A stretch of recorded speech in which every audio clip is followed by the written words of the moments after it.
Hello world, it's Birdo Prey 5 Qapla, and welcome to Deep Space Nine Wednesday. Today we're going to do Season 2, Episode 5, Cardassians, or as Miles O'Brien would call them, Cardies. Qapla, again, welcome. Yosef was early and says, those damn Cardies. Indeed, those damn Cardies. Thomas Potts says hi. Hello, Thomas. Hector says hi. Hello, Hector. Schronwer says, greetings, Birdo Prey 5, Mamo Prey 5, and fellow nerds. Greetings, Schronwer. And Thomas Potts says, have you found Nicole's ship in Space Engineers yet? I thought I found it twice and gave her the coordinates, but I don't know. Maybe somebody's moving it. As I told Nicole, there was somebody with the ship. Somebody on their own team. So I don't know what more I'm supposed to be able to do. Clearly the turds, or at least a turd, knows where the ship is. And if they move it, I don't know what else to do about it. It's not a lost ship. It's possibly a stolen ship, a hijacked ship. I don't know the details. I don't get involved in Turdistani internal politics. You guys are having a civil war. That's for you guys to decide. Yosef Petrick says hi. Joe, Mamo Prey, Sassy, and the flock. Thank you, Yosef. Welcome. Schronmore says, and greetings to Sassy, chaser of cats, eater of cookies, stalker of cardinals, defiler of cushions, and scourge of the squirrels. At least that's what I assume he wrote. Yes, it is. Yes, it is. I just memorized it. Life with Matthew says, Qapla, Birdo Prey 5. Qapla, happy DS9 Wednesday. Yes, DS9 Wednesday is a fine day. It's better than Hump Day.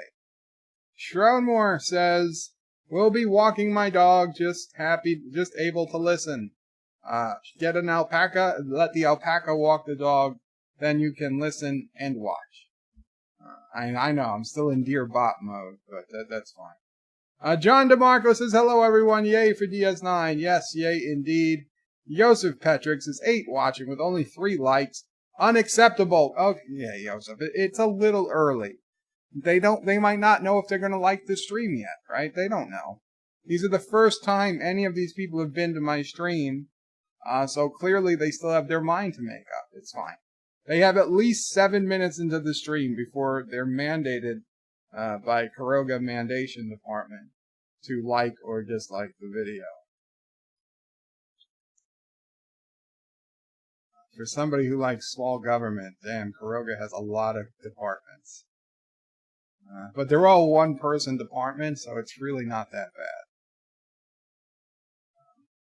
John DeMarco says, hello, I just read that. Yosef, I read that. Schronmore says, we'll be working on a new upload for my other channel. Very cool.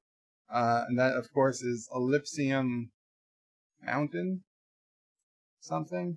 But yes, once you upload it, I will probably shout it out. Mr. Londell's Groovy Movie says, greetings and felicitations. Hip hip hooray, tally ho. Qapla, Mr. Londell. Okay, Not Ryan Johnson says hello and Qapla. Hello and Qapla, Not Ryan Johnson. Cinnabon Bunny says hello, Cinnabon Bunny.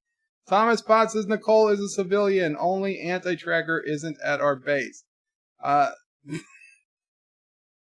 There are no civilians. There are no civilians. Wesley Crusher says Bird of Prey 5. Bird is the word.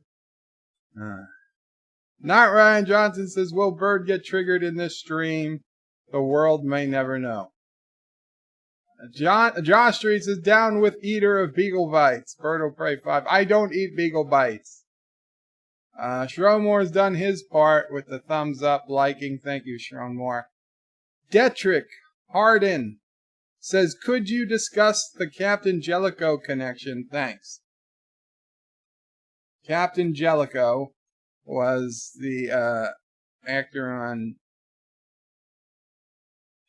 was it Chain of Command on TNG, and he was brought in as a possible replacement to Captain Picard if Patrick Stewart didn't want to play ball and take take a fair wage, or what the studio thought was a fair wage, for the next few seasons of Star Trek.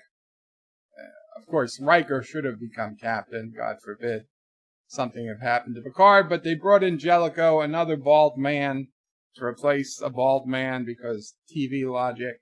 And the entire crew hated him, but he finally put Deanna Troi into a Starfleet uniform, which actually fit pretty well, looked good on her, looked better than any of the crap they made her wear the first few seasons.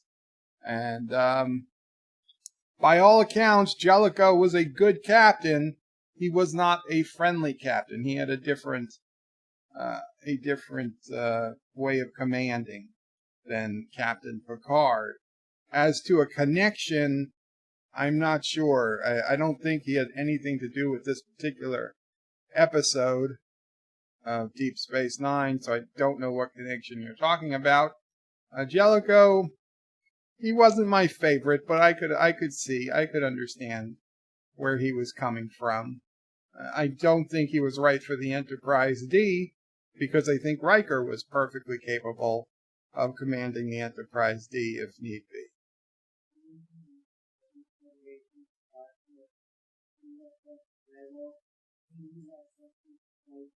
Yes.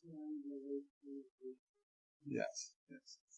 He was the captain of the Enterprise D officially for like 3 days during a Cardassian.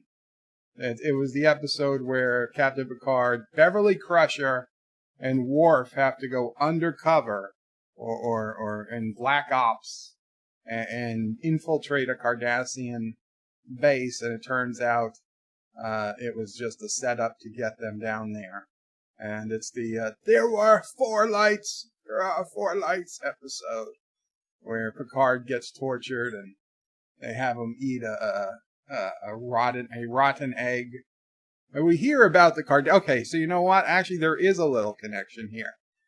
There is a Okay, so you know what? In that episode, if I'm not mistaken, the same actor who plays Gul Dukat plays a different Cardassian Gul in that episode. Also, we hear a little bit of the history of the Cardassians, not from Captain Jellicoe, but from Picard's torturer, whose name I don't know. But he was telling us about how before the Cardassian military seized control on Cardassia and made Cardassia great again, there were children starving in the streets.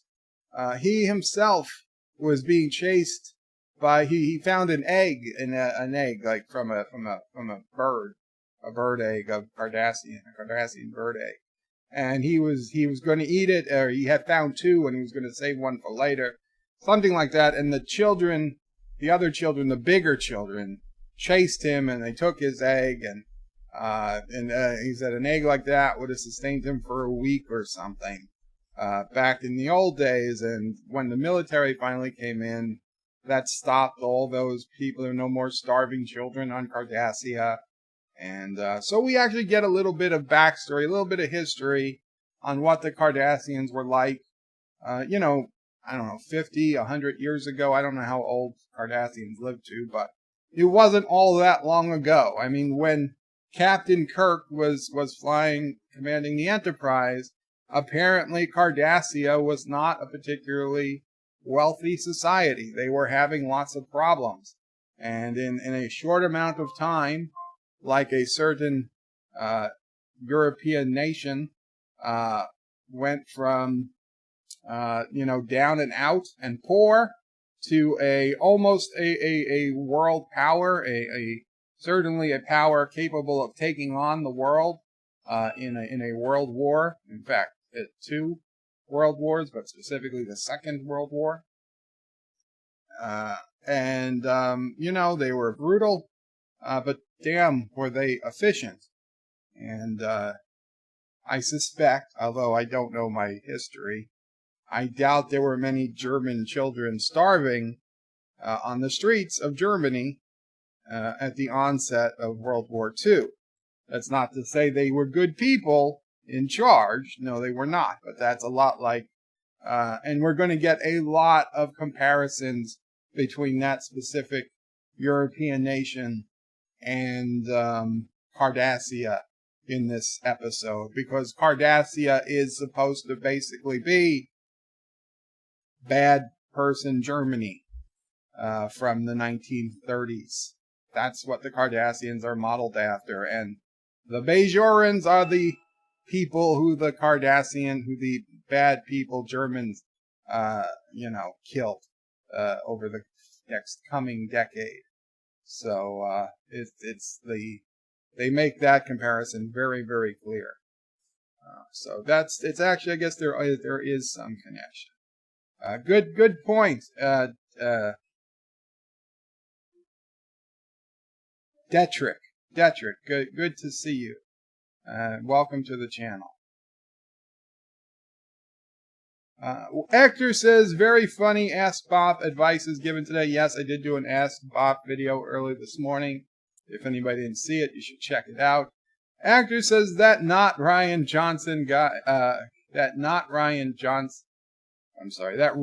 not Johnson was slandering. Wesley Crusher says, I hope Bird gets triggered again. Why, Wes? Why? Joseph Patrick with a €2 super chat. Thank you so much, Joseph. Says, opening the Buy a Kangaroo Fund for Joe. Oh, well, thank you, Joseph. However, maybe a stuffed kangaroo. I'm not going to be buying an actual kangaroo. I think I made that pretty clear in the earlier video today. Wesley Crusher says, Bird of Prey, I love the Ask Bop video. Sad I missed it live. Well, it was never live. It was a premiere. So I had recorded it earlier in the morning. I edited it and I uploaded it. And then I texted Anti-Tracker to see when he was going on, because I didn't want to premiere it while he was live streaming. And he said that unfortunately he was going to be at the doctor for at least another hour. So I had time to premiere it. And so I premiered it like right after I was done editing it at 11:15 a.m. Eastern this morning. And then I was aware that it's a 45-minute video.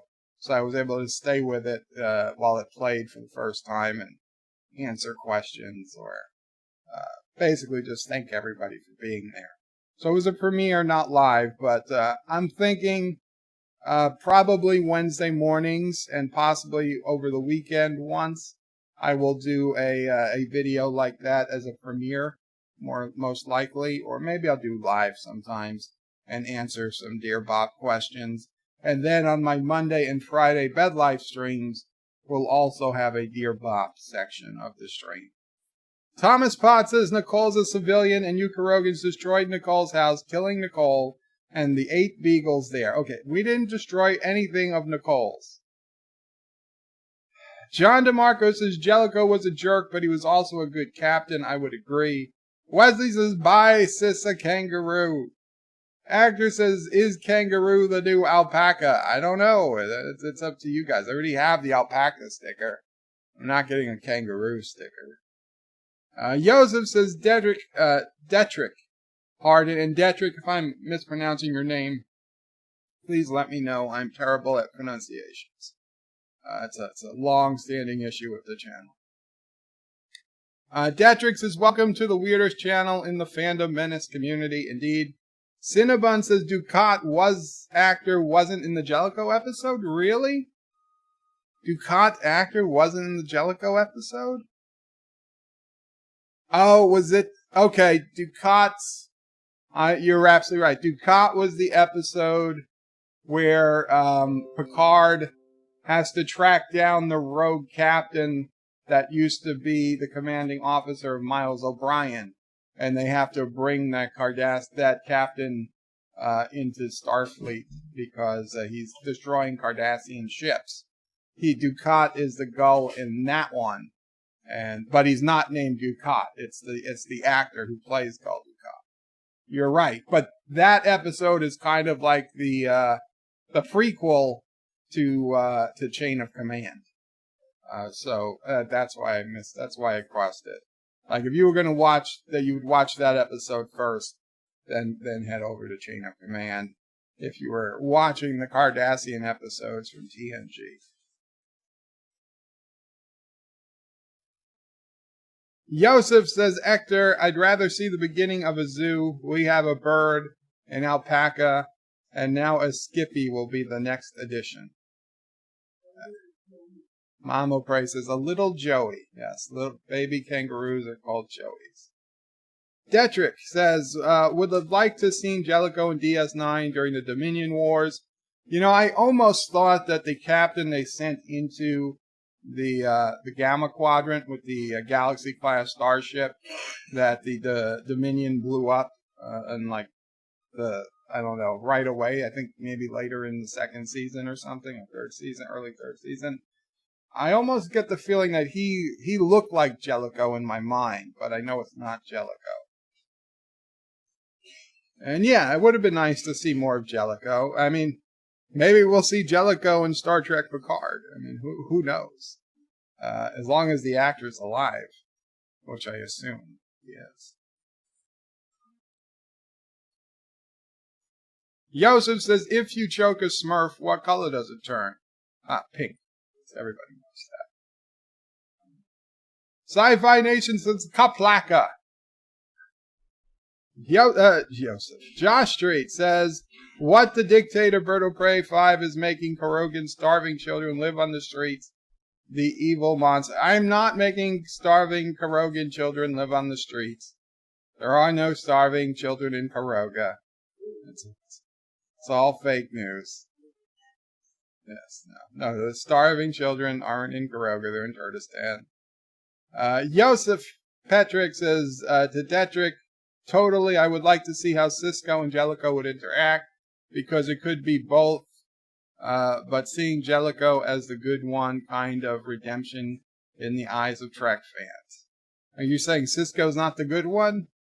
Actor says, if they are in the street, they have a better chance of finding some pigeon, crow, dog, or cat to eat. Oh, God. Maria Kitty says, hey, all. Welcome, Maria.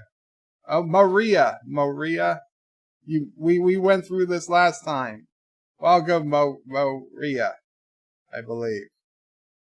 Welcome. And that was not a reference to, well, never mind, to you being eaten in the streets. Not Ryan Johnson says, that Ryan, not Johnson, how dare he write that letter to you? Unacceptable. I agree. He's never allowed to ask for advice again. Detrick says, no problem. You can call me D for short. Thank you so much, D. It will really help. Rock Solid says, remember to smash that like button, share via social, set chat to live, turn on mic and camera before going live, donate if you can, join the subscribe star, and down with Karogan dictators. No. Karogan dictators are good people. Josh Street says, Hector, you're forgetting Bird already ate all the pigeons, crow, and cat. No, that's terrible. D says the USS Odyssey, correct. Yes, the USS Odyssey, a Galaxy class ship that got destroyed in the Gamma Quadrant. Thank you, D. Ms. Londell says you're referring to the Odyssey. Yes, thank you. Sci-Fi, Detrick says yes, thanks. Sci-Fi Nation says Bird of Prey, the only reason the Galaxy class was destroyed was because of the Onalist Jem'Hadar dogs kamikazed it. Hail Karoga. Were they Onalist, Sci-Fi Nation? They were attacking a valid military target. Now the Jem'Hadar are bred to be expendable. Honestly, I'm surprised we didn't see more kamikaze attacks during the DS9 war.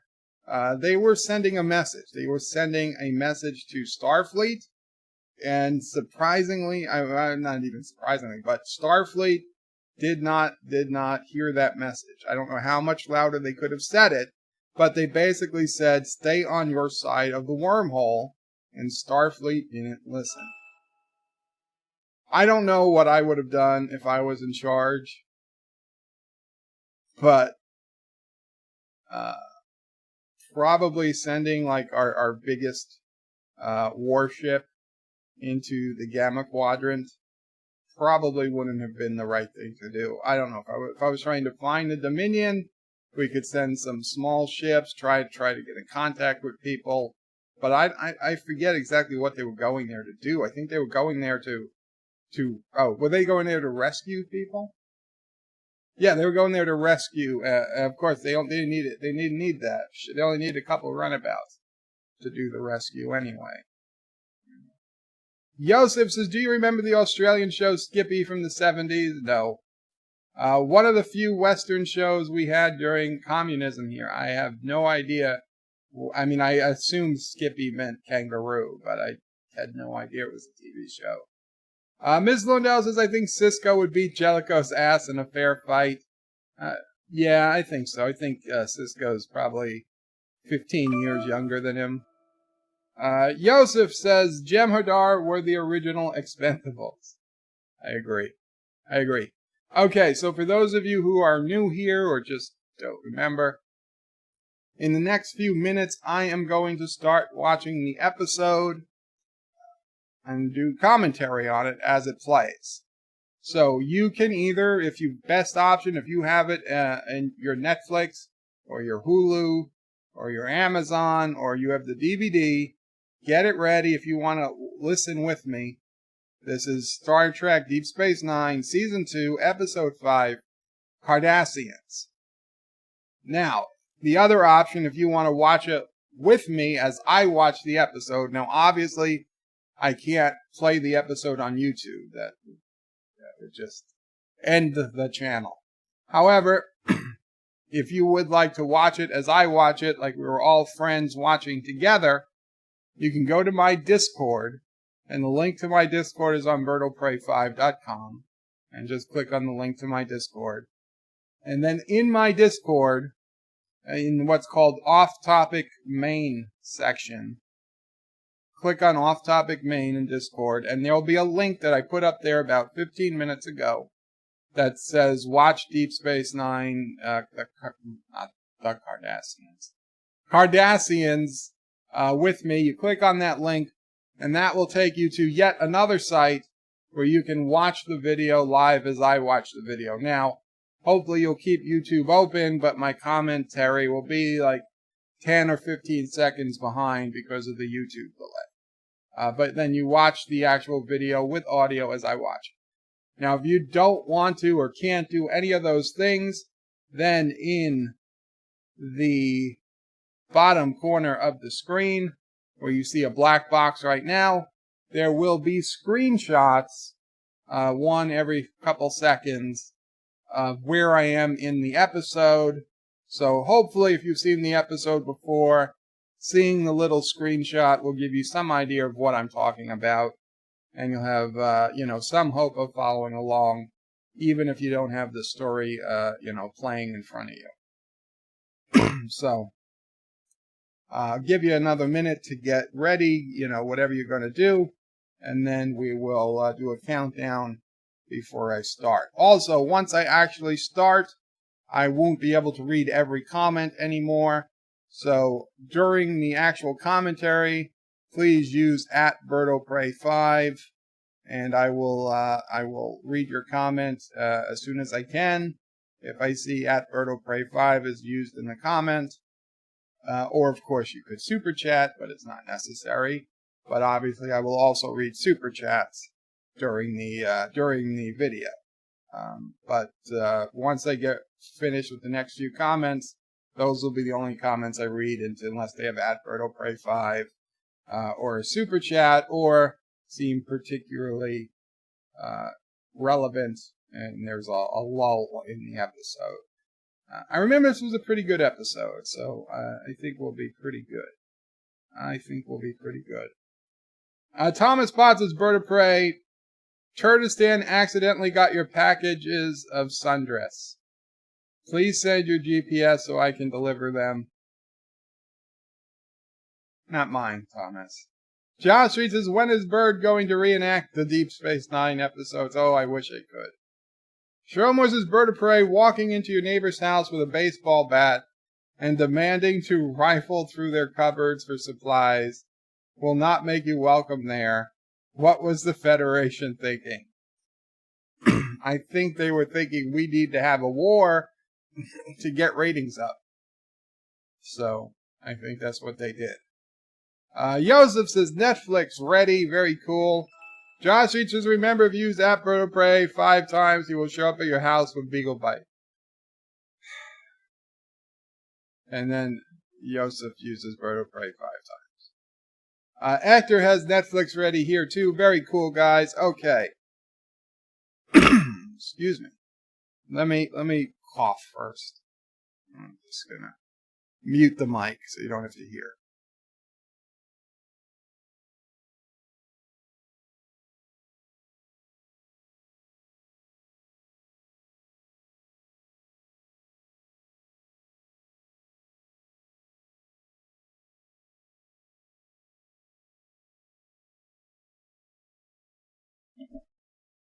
Sorry about that. I know. This is the stuff you only get here. It's real. It's real. I dreamed it. It's real. I was having a moment. Anyway, okay. So we're going to get ready. Let me bring up my window. Yosef says paper towels near my bed serve a different purpose. Cinnabon says start. Okay, so Cinnabon is in my chat. Well, I'm not going to be reading the chat for the video. That's fine. Okay, so we're going to be starting in 5, 4, 3, 2, 1. Do.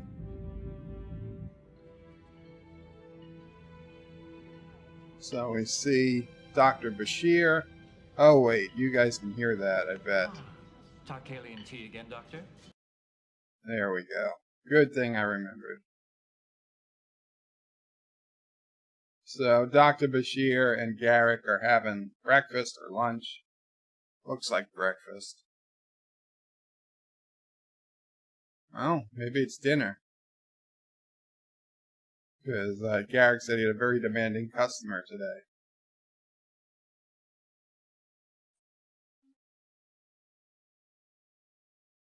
So Bashir says he's surprised that Bajurans will come to a shop owned by a Cardassian because Bajurans are racist. Kidding.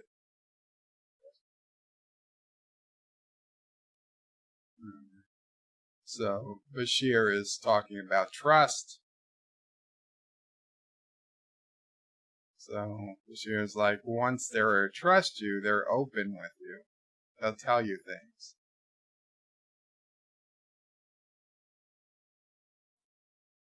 So Garak is saying that he's not a spy. He's no more a spy than Bashir is and then Bashir finishes the sentence with doctor.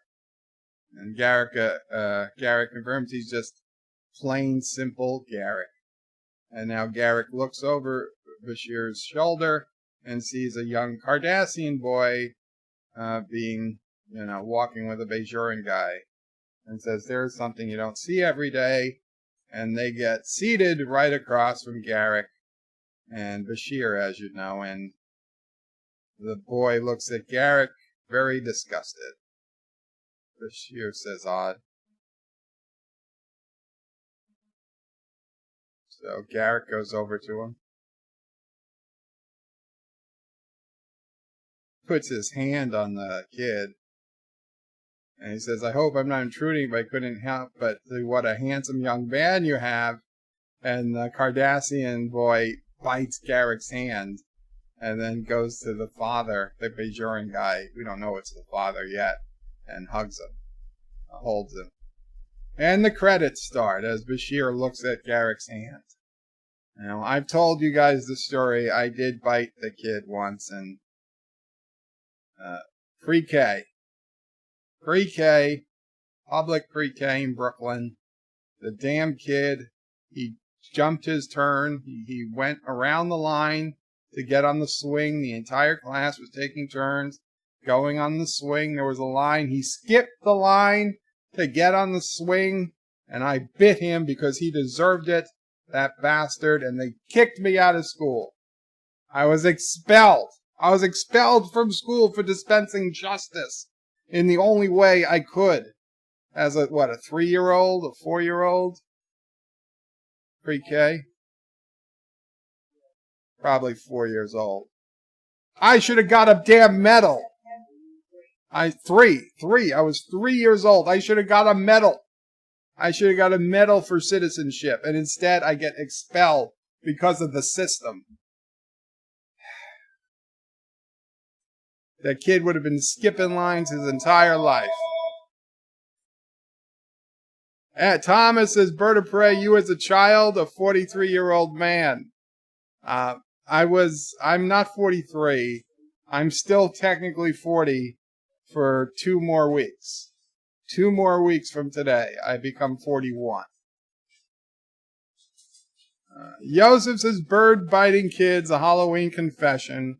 Where will the tons of sweets go? Miss Lundell says, at 3 years old, he wanted to be Batman. And Hector says, 3 years old, probably 50 pounds already. Probably. That's probably true. Okay, the episode restarts. Cardassians. Bashir apologizes for being late, and everybody's just waiting there to look at him.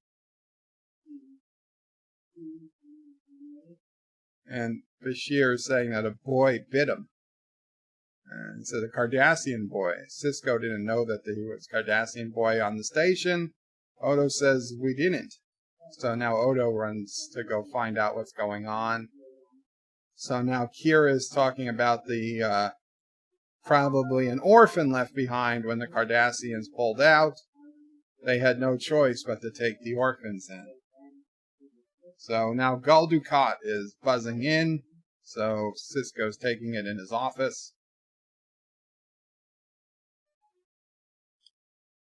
So it's been to Dukat's attention that the one Cardassian living on the station was assaulted. So Dukat knows everything about it. He's asking how was it true that he's been attacked by a boy living with a Bajoran.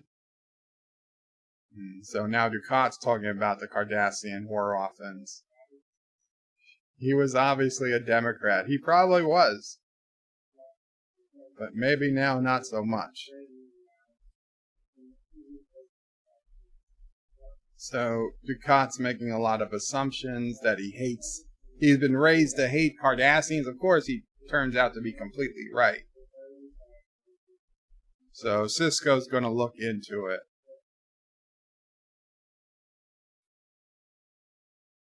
So Dukat wants to use this kid's story in his fight to bring back the war orphans.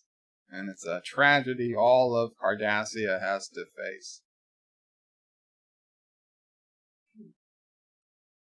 So the father is saying, did the Cardassian file a complaint? And Cisco said no. But the Cardassians want an explanation. And Cisco asked, why did he attack a Cardassian? And Father said that the Cardassians should have minded his own business. And Cisco says that the Cardassians are worried that the children are being raised to hate their own people. And the guy's like, well, what are they supposed to do? What the Cardassians did to Bajor? How would they not hate the Cardassians?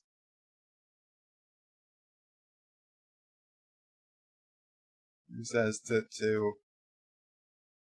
this guy, the kid isn't even Cardassian anymore. He's Bajoran. And he is wearing a Bajoran earring. So it's pretty clear he's assimilated into Bajoran culture.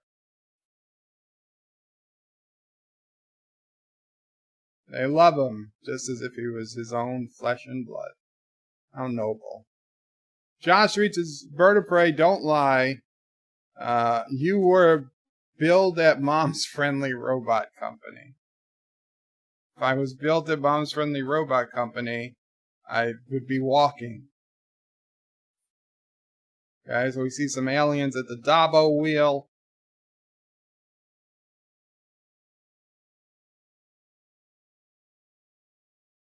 So Quark is depressed because the guy's on a winning streak.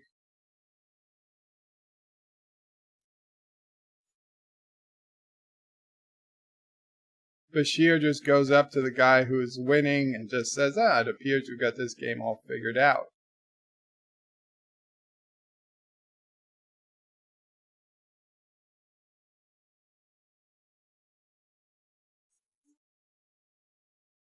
Oh, this was the, I think this was the guy who brought them over. He was the freighter captain. He was a witness, too. Bashir's asking him questions about the boy and the father. The guy's saying he'd rather he ask somebody else. So, he heard the father was looking for a new job. He offered to help. He's saying, must be tortured by that guy, for that boy living like that. Hated by his parents. Told every day he's worthless Cardassian scum. Beaten if he even looks the wrong way. Basically, he's saying that the Bajorans are abusing the boy and that they're punishing him for being Cardassian. And the father has been confronted with that, and the father is, assuring them that none of this is true. So, Sisko saying that they're going to investigate. They'd like for Rugal, who's a Cardassian boy, to stay with them. So, the father's asking, well, what if I refuse to let him stay with you? Sisko says, well, then I'll have to call security and have him removed from your quarters. So basically, Sisko is not giving him a choice.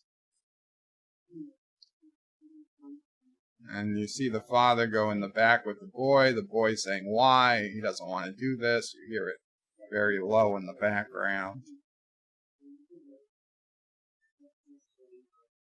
Yosef says, Bird of Prey, you are like the hedonism bot. The hedonism bot was one of my favorite bots. Now, of course, Roberto, I think, was my most favorite. Who would build a stabbing robot?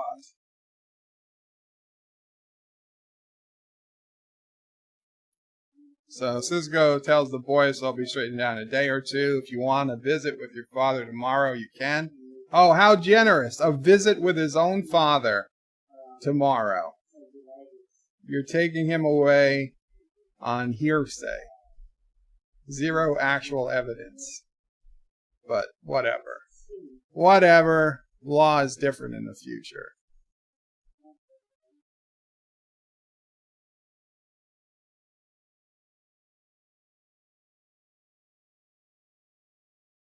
See, if they had a Vulcan or a Beta Z on board, they could just read the guy's mind and find out right away if the guy was actually beating his son.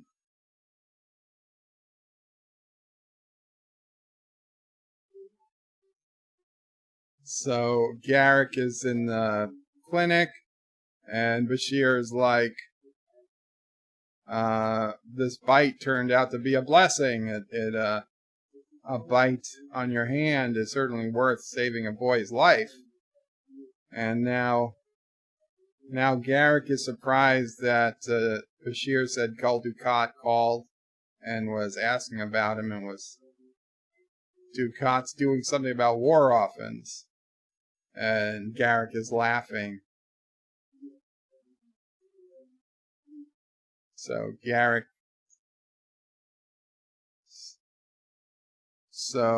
is asking, is there a single trait you would give to Cardassians, and if you wouldn't it be our attention to detail? Do you think that they simply forgot about those orphans when they left? Do you think they slipped from their minds? And who was in charge of the Cardassian withdrawal? Gul Dukat.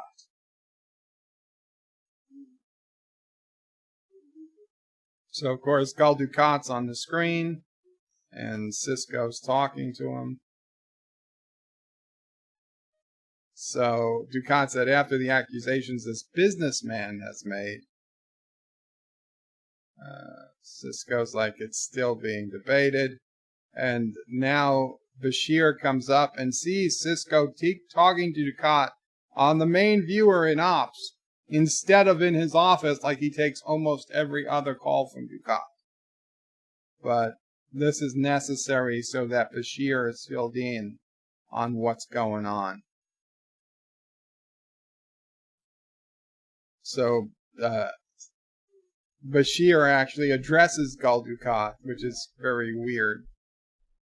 Dukat looks over, and Bashir says, "Weren't you in charge of the evacuation of Bajor? And it would have been your responsibility to ensure the orphans were taken. You left them behind. Why?" And Dukat says, "He didn't choose to leave them behind. He was ordered to leave them behind." Ordered by who?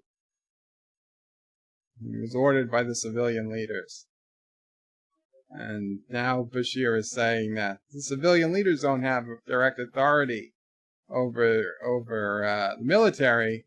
So he says, "Who's been tutoring him?" And Bashir said, "Our old friend Garak." So Dukat's getting pissed, saying that the withdrawal of Bajor was a decision made by the civilian leaders, one the military opposed, and yes, they made the decision to leave the orphans, and it's a decision he's regretted ever since. He says, "Thank you for your concern," and he hangs up. And Bashir tells Sisko that Dukat's lying. Sisko asks, "You have any evidence?" And Bashir says, "I have Garak." Garak doesn't say, he's asked, so Sisko's asking, "Well, what does Garak say is going on?" And Bashir's like, "I don't know. He doesn't actually tell me what's going on, but I know that he's sure it's wrong."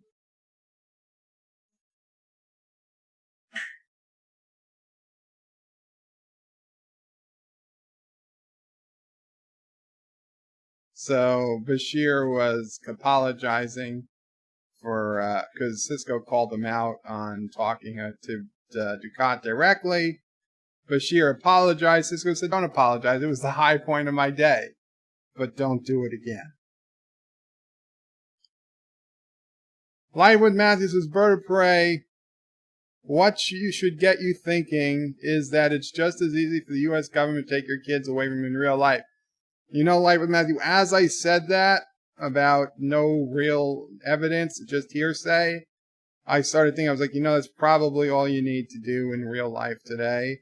Is like, if I hated my neighbor, I could call up somebody and say, "I see my neighbor beating their kid, and the kid cries at night, and he's being beat, and they tell the kid that they're a terrible person because they're, X, Y, or Z, and the police or somebody would probably come and take the kids.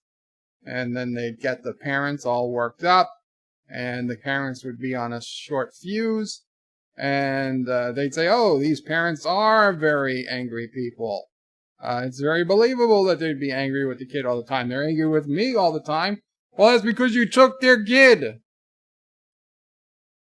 Yeah, it's upsetting. Chris Am says Bird of Prey 5 is cereal soup. If you're eating it with broth, yes. If you're eating it with milk, no. No, it's cereal. If you're eating it with water, it could go either way. So Keiko made dinner, patriarchy, and she was hoping that the Cardassian kid would like it. It's a Cardassian dish, I believe. Miles doesn't like it. Miles is like, "What is this?" She found Cardassian recipes in the computer. It's a stew made with Cardassian Zappo meat. So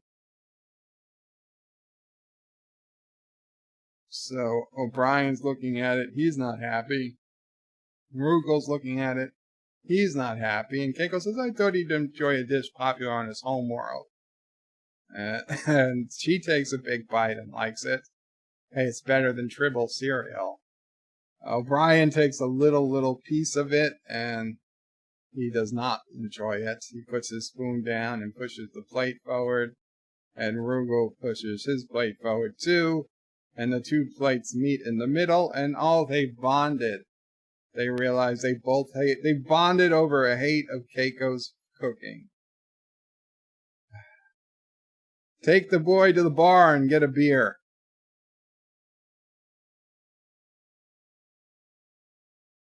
Indeed, it was a mic drop moment, John DeMarco.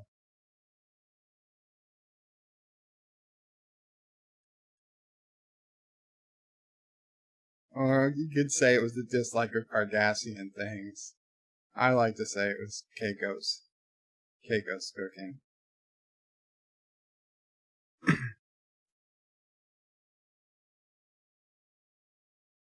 So Rugal's asking O'Brien, what are they going to do with him? And O'Brien says, you should be telling Commander Sisko what you want. And Rugal says, I want to go home. And O'Brien says, I can understand. You're Cardassian. You should have gone home when they left. He said, no, I want to go home to Bajor. Like O'Brien didn't see that coming. Think O'Brien. So O'Brien said it has to be tough for him. Living on Bajor. He doesn't understand why. He said, because you're Cardassian. He's like, it's not my fault. I was born that way. Bajor apparently is very woke. They have tons and tons. You don't have to be the species. You can identify as any species. And the kid's right. He's like Cardassians are assholes. Everybody knows it.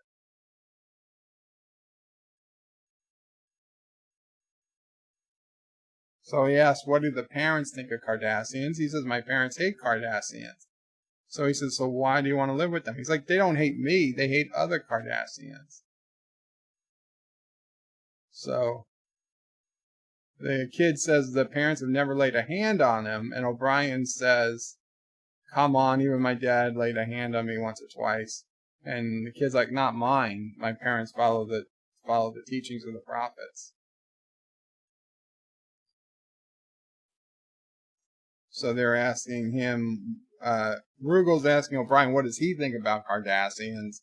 And O'Brien doesn't want to say what he really thinks. He says you can't judge all Cardassians. There are some Cardassians he likes and some he doesn't like. So now the kid is saying that they learned in school the Cardassians murdered over 10 million Bajorans during an occupation. And he wishes he wasn't Cardassian. Well, Dr. Bashir could give you surgery and you would look completely Bajoran. That is totally within the realm of possibility in this timeline, in Star Trek.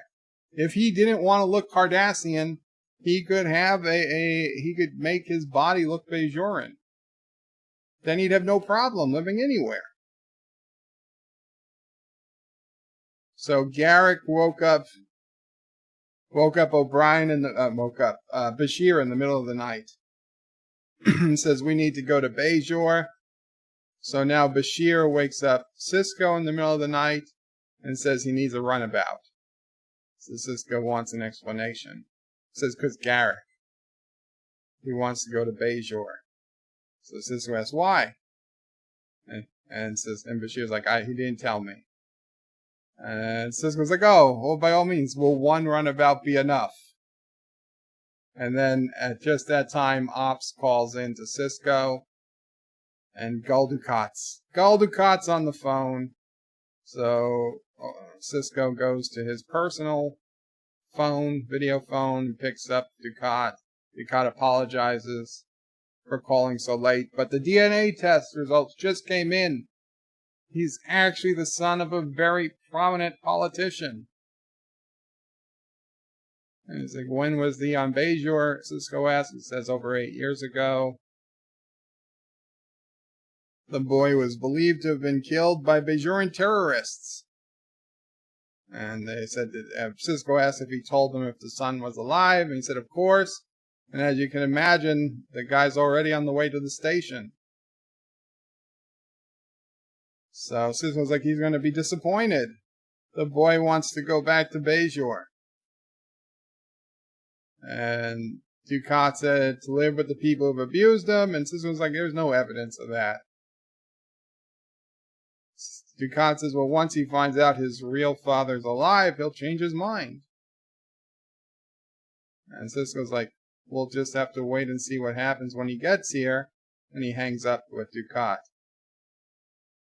And so Bashir is saying it can't be coincidence. He must have learned about the kid like Dukat. And so Cisco says, well, there's only one way to find out. So he gives the runabout to Bashir and Garak. And they head down to Bajor. That's Cisco sass, says John DeMarco.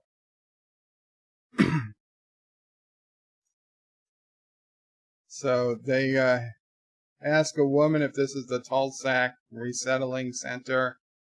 Garak is allowed to just walk around. And they were looking for records on the orphans.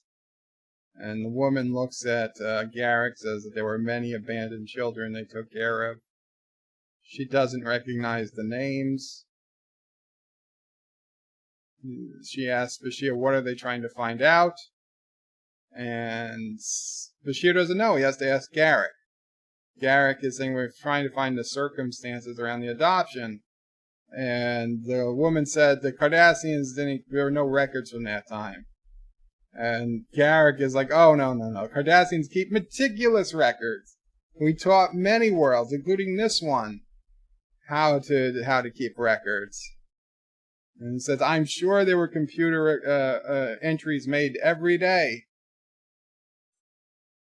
She said she wasn't a volunteer then, she was in the underground. And Garak says, oh, then maybe we have met. So the woman's like, well, our computer system doesn't work. We're not a priority. So Garak says, well, maybe he can fix them. And this, of course, Bashir is surprised. It's still early. And Garak's like, yeah, fixing computers is kind of a hobby of mine. And he carries a tool with him and boom, boom, boom. And in like 2 minutes, Garak gets the computer up and running. And he also has an eye patch that lets him see some stuff. He says it's a simple tailor tool. You'd be surprised how often if somebody needs their pants let out. So Garak brought up all the files in like 10 seconds and sees already that the file's missing. It's not there. So Garak says it's either it's been deleted or it's the wrong resettlement setter. So Garak is saying they can access the entire province from here and download it into a data clip. Tens of thousands of records. In the meantime, a little Cardassian girl and then some other Cardassian children sneak out, and they're all looking at Garak, and she's smiling, and she's saying, excuse me, sir, have you come to take us back to Cardassia? Oh, she's such a cute little girl, and she's not mad at Cardassians. She's upset that she's upset that she's not going back to Cardassia. Why doesn't she feel the same way as Rengel, or whatever the hell his name is? These kids honestly want to go back to Cardassia. Maybe those are the kids actually being abused. I'm just saying. That is not at all the behavior of the other guy, the other kid.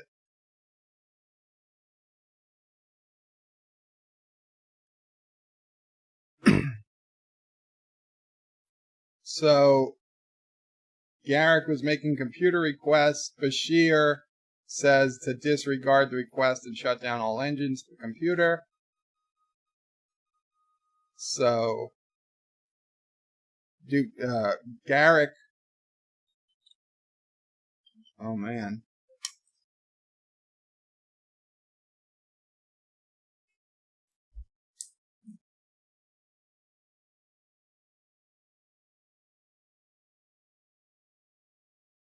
Mom? Guys, I'm sorry. I don't know what's going on. My eyes are going crazy. Hello? Yeah, I need you.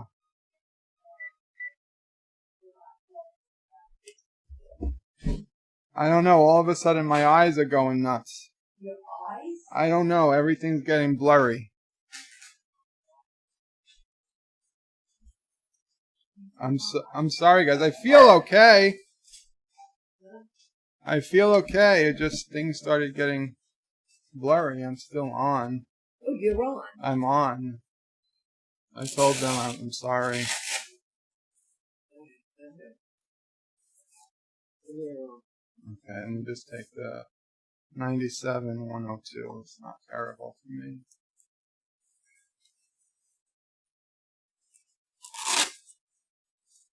It's getting better. Okay. Oh, it's never happened before. Were you in the middle of a rant or I something? wasn't ranting. Okay. Freaked me the hell out. Hey, go in then. Oh, sorry. Yeah. Okay?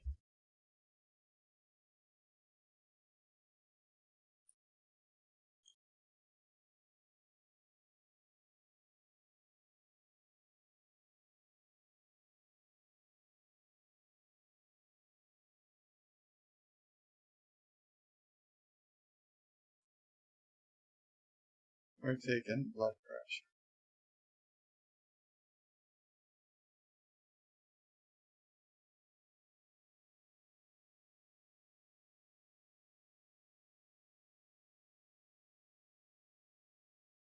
Bottom number is low. I think that terrible. It's 124 over 89. 124/89. That's not terrible. No, your pulse is 88. Pulse 88. Okay. Let's shut it off for a minute. I'll try again in a couple minutes. I'll leave it on. Oh man. Your glasses move. That's pretty good. I touched it with my finger. There is a little spot on the lens.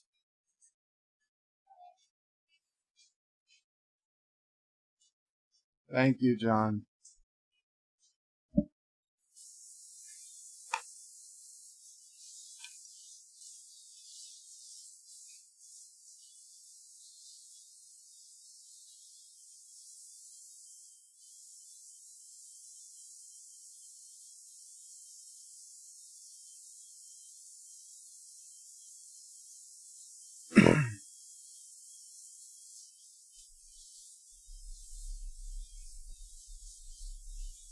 So this guy's saying on Cardassia, families, that's everything.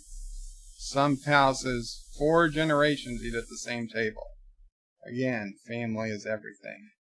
He's failed in his responsibility to his family.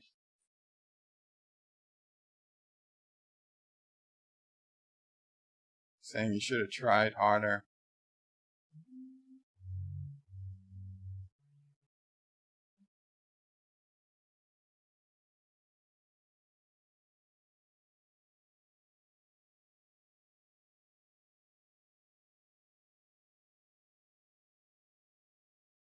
So Keiko brings the boy.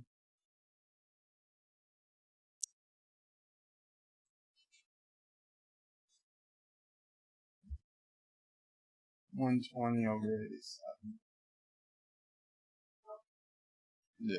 It's not the blood pressure. It's not the heart rate. I guess the next is the sugar.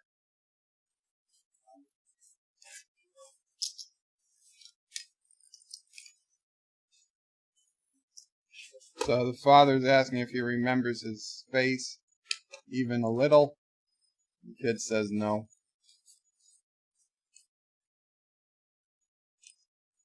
He doesn't want to see pictures of him as a child.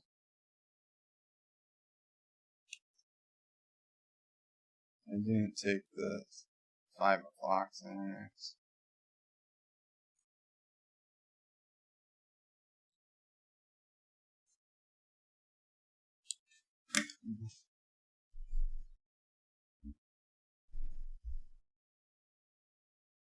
So the guy's saying there was nothing left of the house. The mother was dead.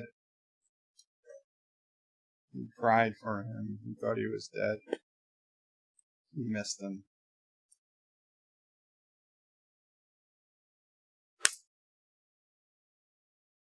He couldn't even stay on Bajor. Anyway, the kid's saying it was his fault. He deserves it. He was a Cardassian. The Bajorans were justified.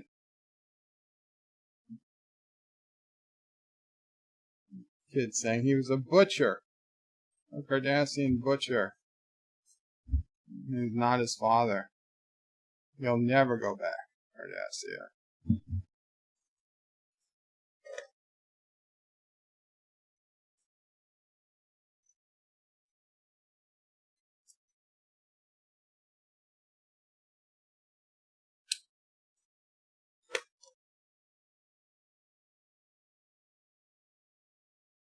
So the real father is saying he's not going to let a Bajoran court rule on the custody of his son.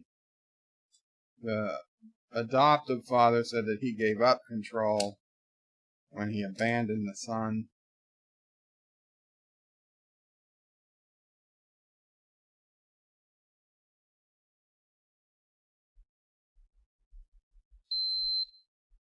So the Cardassian said that he'd be willing to let Cisco make it's high, but it's not crazy high. No. It's not high, nearly high enough to be causing problems. No.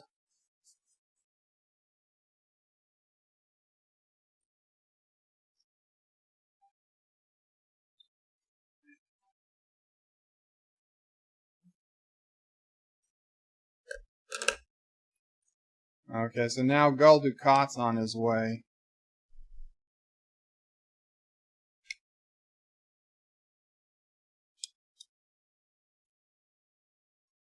Dukat and Garak are searching in the adoption files, but found nothing yet.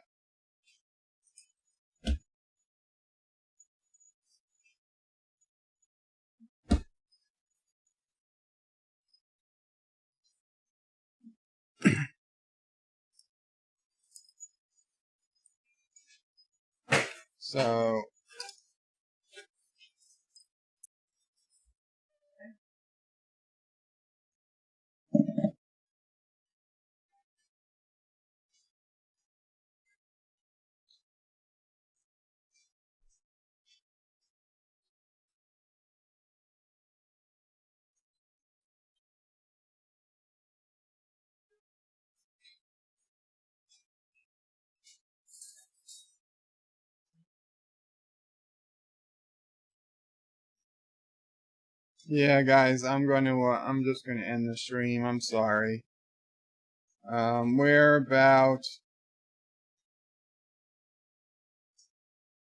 about 8 minutes from the end, so I don't know.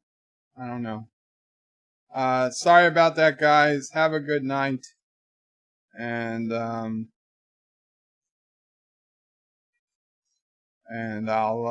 try to check in later, either via Discord or something, let you guys know how I'm doing.